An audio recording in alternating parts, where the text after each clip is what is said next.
José Raul Capablanca, o lendário campeão mundial cubano, era um gênio nos finais? A gente vai demonstrar aqui que sim, com alguns exemplos. Mas antes da gente começar, deixa aquele like, se inscreva no nosso canal, fique ligado aí no nosso conteúdo, né? Aqui na Chessflix a gente aprende xadrez de verdade. Bom, Capablanca é um jogador lendário, né?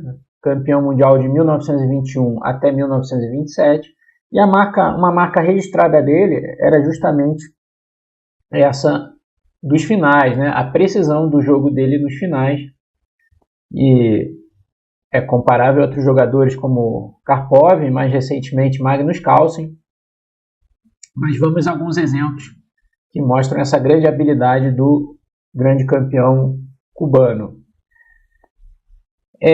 Aqui nós vamos ver essa partida Capablanca e Tartakover no famoso torneio de Nova York em 1924. Capa era campeão mundial nesse momento, vigente, né? E tinha essa posição com as brancas. As pretas estão atacando o peão de C3, né? Ameaçam tomar em C3 e criar uma maioria de peões perigosa na ala da dama, e as brancas, por sua vez, têm esse peão passado em G. Não é óbvio que esse peão vai conseguir promover, né? A torre bloqueia aqui, o rei está na frente. Mas um grande fator também que ajuda muito na posição das brancas é a torre cortando o rei na sétima fila, chamada sétima absoluta. É um conceito muito importante em finais de torre. E aqui, tente você descobrir qual é a melhor continuação para as brancas. Deu uma pausa no vídeo. O Capablanca seguiu com rei G3, brilhantemente largando a ala da dama para ativar o rei e criar jogo com o rei, esse peão passado e a torre na sétima, inclusive criando ameaças de mate contra o rei das pretas. Tartakover jogou torre toma C3, rei H4 e torre F3. Já tomou um peão e ameaçou tomar 1, 2, 3, né? O segundo e o terceiro. Mas o capa tinha tudo calculado e jogou G6, dando uma entrada para o rei. Torre toma F4 e rei G5. E aqui um grande ponto, né, por exemplo, se as pretas jogarem torre toma D4, pegando o terceiro peão, a ideia do Kasparov não é capturar em F5, e sim usar esse peão das pretas como guarda-chuva, né? Rei F6, criando a ameaça de torre H8 mate, e também de promover o peão G, né? Aqui as pretas estão indefesas, e não tem o cheque em F4. Então o peão das pretas serve como guarda-chuva, né? Para os cheques da torre das pretas. Então, esse tema ficou muito conhecido depois dessa partida, né, nos finais de torre. Usar o próprio peão do adversário como proteção para os cheques da torre. Após rei G5, o Tartakover jogou torre E4. E, novamente, o Kasparov não está interessado nesse peão. Ele jogou rei F6, criando ameaça de mate em 1. E agora, rei G8, para defender o mate. Não tem o G7, claro, porque rei captura a torre. Mas o Kasparov jogou de maneira muito fina. Torre G7, cheque. Rei H8. E agora tomou o peão, novamente ameaçando o mate em C8. Agora, a única defesa é voltar a torre para a primeira fila. E agora sim, né? Se eu jogar G7, cheque, rei G8, não vai...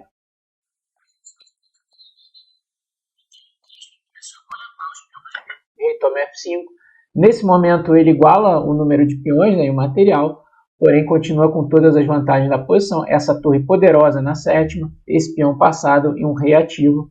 A vantagem é vencedora e o capa, né, vai converter de maneira brilhante aqui. Torre E4 jogou o Tartakover. Rei F6 novamente, ameaçando mate em 1. Torre F4 cheque. Agora o rei vem para E5.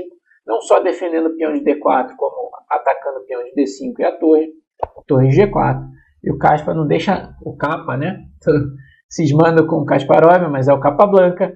Jogou G7, cheque, ele não deixa nada.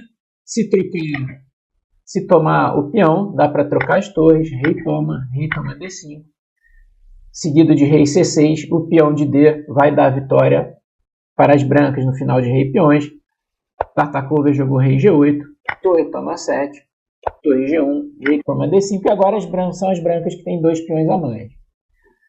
A ideia é rei C6, capturar esse peão e também avançar o peão D. Tentou jogar torre C1, Tartakover, rei D6, C2, D5, C1, torre C7, H1 e rei C6, abrindo caminho para o peão D. Pós torre toma 4, D6. As pretas abandonaram, não há defesa para, por exemplo, torre C8, cheque D7, coroando o peão de D. Um final brilhante de José Raul Capablanca no seu auge aí, e esse tema do guarda-chuva. Fala pessoal, se você gostou desse vídeo, se inscreva na lista de espera para ter acesso às nossas aulas e conteúdos exclusivos para alunos.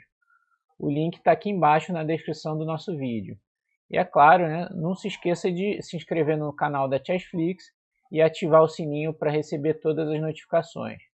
Estamos trazendo vídeos aqui todos os dias com nossa equipe de mestres aqui da Chessflix, onde você aprende xadrez de verdade. Valeu e até a próxima. Agora a gente vai ver um final do Capablanca no início da carreira, né? Um match pelo Campeonato Cubano contra o Coso. Reparem bem nesse final, né? Bispo contra cavalo, peões iguais. Nesse momento o final é equilibrado, né? Em 7 peões para cada lado. As brancas ainda têm esses peões dobrados aqui em G. Não chega a ser um problema, mas é um fato que as brancas não têm vantagem aqui. O final é equilibrado, mas é impressionante o jogo do Capa, como a gente vai ver. Cavalo F6 foi a jogada do Cuso, muito lógica aqui. Rei D2, muito bem calculado. Cavalo E4, cheque. É claro que o Capa não vai tomar aqui. Bispo toma, peão toma, fazendo um peão passado protegido para as pretas. Rei E3 e cavalo D6. O Capa, claro, calculou que esse cavalo por G3, rei F4. E se o cavalo sai para F1, né? Se rei toma F5, tem cavalo E3, cheque, mas bispo E2. Primeiro, cavalo D2, rei toma F5, e agora sim os brancos teriam a vantagem, o rei muito mais ativo do que o rei das pretas. Então, Coso voltou o cavalo para D6. Anobrou o bispo aqui, o Capablanca, rei F7, rei F4, rei F6. Agora as pretas querem jogar G5, cheque, desalojando o rei de F4, por isso H4. Agora a ideia do Capablanca é jogar G4, se desfazer dos peões dobrados e abrir um pouco a posição para o bispo, né? Já que o bispo joga melhor numa posição aberta, então trocar esses peões vai facilitar, vai aumentar o raio de ação do bispo. O Coso jogou G6, se H6 para tentar jogar G5, a ideia do Capablanca era jogar H5, paralisando os peões aqui, né? Agora se G5 cheque toma um passant, se rei toma, o rei branco entra, né? Em E5. Então o Coso jogou G6 para jogar H6 e G5 sem levar aquele H5. Porém agora dá tempo de jogar G4, H6. E aqui o Capablanca jogou uma ideia muito importante. Ele já não quer trocar aqui, e sim ele preferiu jogar G5 cheque. Qual que é o ponto desse lance? As brancas têm o bispo de casas brancas contra o cavalo e elas querem fixar o peão de G6 numa casa branca, onde o peão pode ser um alvo para o bispo. Então, isso está por trás desse lance. Mesmo continuando com os peões dobrados aqui. Mais tarde dá para jogar o peão de... Em seguida, né, dá para jogar o peão de G2 para G4, seguir com aquela ideia de abrir mais a posição para o bispo e se livrar do peão dobrado novamente. Se livrar do peão dobrado de vez, né? Rei E7 jogou o Coso, se rei E5, cavalo F7, cheque. Então veio G4, F por G4. E aqui o Capa jogou de maneira muito sutil, né? Ao invés de recuperar o peão aqui, que seria uma possibilidade, ele jogou bispo D3, apontando para aquela debilidade aqui, o ponto G6. E aqui o Corso jogou cavalo F5, que acaba sendo uma imprecisão. Era melhor jogar rei F7, por exemplo. Rei toma G4. E aqui uma jogada, apesar ainda daqui não ser fácil a defesa, né? As brancas ameaçam rei F4 e rei E5. Uma jogada como cavalo B5, atacando o peão. Se trocar aqui, esse final vai ser empate. E o rei das pretas vai ficar em E6, não vai permitir a entrada em E5. Então C3. E aí, por exemplo, cavalo C7. E se rei F4, cavalo E6 cheque. Não dá para as brancas progredirem. O rei tem que ficar aqui para defender o peão. O cavalo F5 aqui é o início dos problemas. É claro que as brancas não vão capturar aqui. Seria um erro grosseiro, né? Peão toma e quem ganha são as pretas. Não dá para tomar aqui que o peão coroa e as pretas ficam com o peão a mais. Mas agora ele toma em G4. E se cavalo por D4, foi o que aconteceu. As brancas tomam em G6. Agora a coisa mudou bastante. Os peões estão iguais na quantidade de peões. 4 contra 4, porém as brancas têm um peão passado distante, né? Distante lá da dama, né? Onde estão a maioria dos peões. Isso vai fazer com que as pretas tenham que prender uma peça, ou o rei ou o cavalo, para bloquear o peão, e aí as brancas vão dirigir a sua atenção para lá da dama, onde elas vão buscar a vitória. C5 jogou o Corso, rei H5, cavalo E6 e rei H6, por enquanto o capa, né, capa branca, ameaça bispo F5, G6 e coroar o peão. Por isso jogou rei F8 aqui o Corso, com a ideia de bloquear com cavalo G7, bispo F5, cavalo G7, bispo C8, ganhando um tempinho naquele peão, B6 e G6. Agora o plano do capa branca se baseia em criar jogo na ala da dama. Aí, com o peão passado num lado e tentar invadir com o rei do outro lado, né? Jogo nos dois flancos, o bispo é superior ao cavalo. O cavalo está restrito a ficar bloqueando esse peão. D4 jogaram as pretas, B3 jogou o caspa, contendo aqui um C4 e D3, rei G8, A4, F8, bispo G4, cavalo E8, jogou rei H7. Não dá para dar um duplo aqui, porque rei H8, se tomar o bispo, joga G7. Vai ter que voltar lá para E8.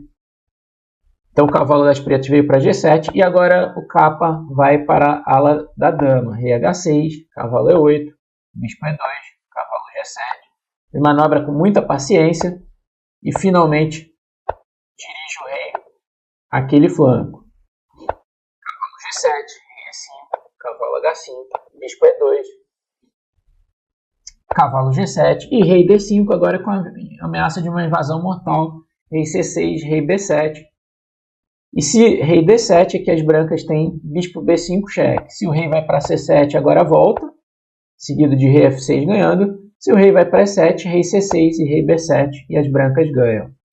Cavalo E8, rei C6, cavalo G7, rei B7 e já está caindo coisa aí na ala da dama, rei D6, rei captura A7, rei C7, rei A6, cavalo E8 e bispo F3. A única coisa que as pretas podem fazer é ficar passando aqui de cavalo, o rei se mexer cai em B6, bispo D5, cavalo E8, bispo F7, cavalo G7, rei B5, cavalo F5. E agora a ruptura A5 é decisiva, todos os peões das pretas vão ficar fracos. Se B toma 5, rei toma C5. E depois dá para voltar ou tomar esse aqui.